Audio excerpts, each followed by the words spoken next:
Air. Of the three things that are indispensable for the subsistence of man, namely, air, water, and food, the first is the most important. Hence it is that God has created it in such large quantities as to make it available to all of us for nothing. Modern civilization, however, has rendered even fresh air somewhat costly, or in order to breathe fresh air, we have to go out of towns, and this means expense. The residents of Bombay, for instance, distinctly improve in health in the air of Matheran, or, still better, of the Malabar hills. But they cannot go to these places without money.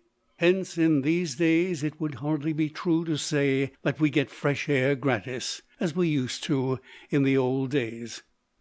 But whether fresh air is available gratis or not, it is undeniable that we cannot get on without it. We've already seen that the blood circulates over the body, returns to the lungs, and after being purified, starts its round again. We breathe out the impure air, and take in oxygen from the outside, which purifies the blood. This process of inspiration and expiration goes on forever, and on it depends man's life. When drowned in water we die, because then we are unable to let the impure air in the body and take in pure air from outside. The divers go down into the water in what is known as a diving bell, and they take in fresh air through a tube which leads to the top. Hence it is they are able to remain under water for a long time. It has been ascertained by experiments that no man can live without air for as long as 5 minutes. We often hear of the death of little children when they are held so close to the bosom by ignorant mothers as to make it impossible for them to breathe. We should all be as much against the breathing of impure air as we are against the drinking of dirty water and the eating of dirty food. But the air we breathe in is, as a rule, far more impure than the water we drink or the food we eat. We are all worshippers of concrete objects. Those things that can be seen and felt are regarded by us as of far greater importance than those which are invisible and intangible. Since air belongs to this latter class of objects, we fail to realize the evil wrought by the impure air that we breathe. We would think twice before eating the leavings of another man's food, or drinking out of a cup polluted by another man's lips. Even those who have not the least sense of shame or repugnance would never eat another man's vomit, or drink the water which has been spat out by him. Even those who are dying of hunger and thirst would refuse to do that. But alas, how few of us realize that the air we inhale is so often the impure and poisonous air which has been exhaled by others, and which is surely no less objectionable than a man's vomit. How strange that men should sit and sleep together for hours in closed rooms, and go on inhaling the deadly air exhaled by themselves and their companions. How fortunate for man that air should be so light and diffusive, and capable of penetrating the smallest holes. Even when the doors and windows are closed, there is generally some little space between the walls and the roof, through which some air from outside manages to get in, so that the inmates of the room have not to breathe exclusively poisoned air. The air that we exhale mixes with the air outside, and is rendered pure again by an automatic process that is always going on in nature. Now we are able to understand why so many men and women should be weak and diseased. There can be absolutely no doubt that impure air is the root cause of disease in 99 cases out of every 100. It follows that the best way of avoiding disease is to live and work in the open air. No doctor can compete with fresh air in this matter. Consumption is caused by the decay of the lungs due to the inhaling of impure air, just as a steam engine which is filled with bad coal gets out of order. Hence, doctors say that the easiest and the most effective treatment for a consumptive patient is to keep him in fresh air for all the 24 hours of the day. It is, of course, essential to know how we can keep the air pure. In fact, every child should be taught this, the value of fresh air, as soon as it is able to understand anything.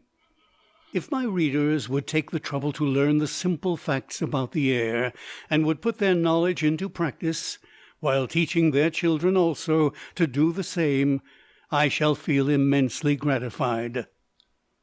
Our latrines are perhaps most responsible for rendering the air impure.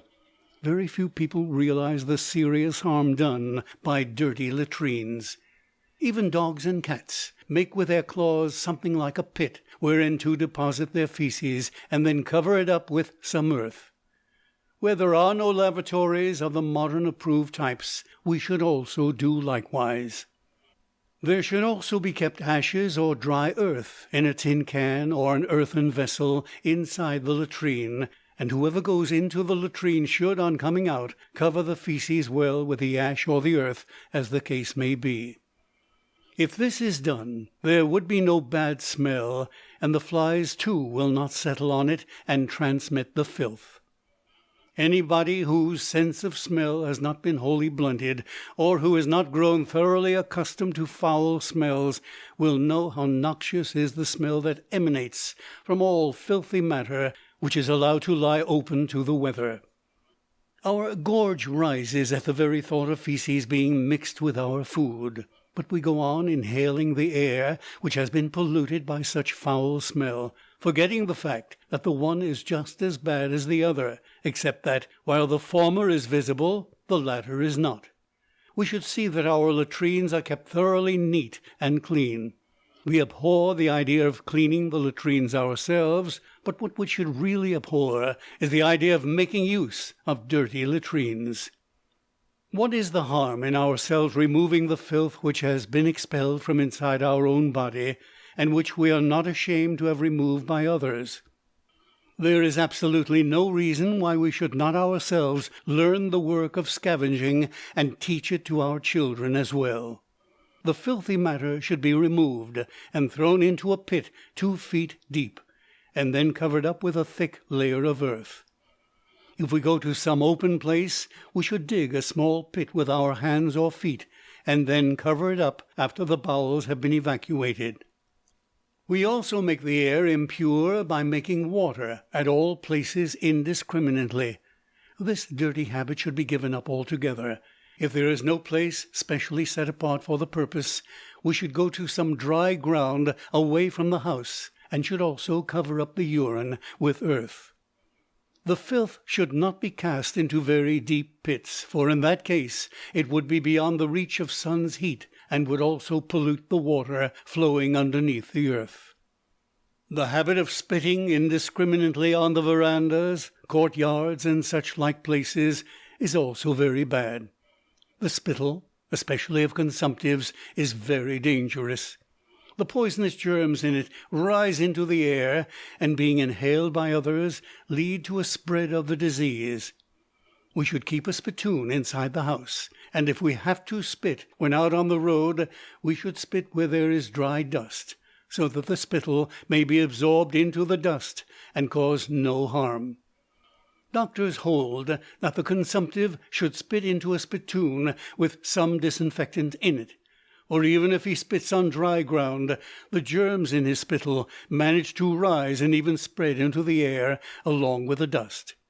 But in any case, there can be no doubt that the habit of spitting wherever we please is dirty as well as dangerous.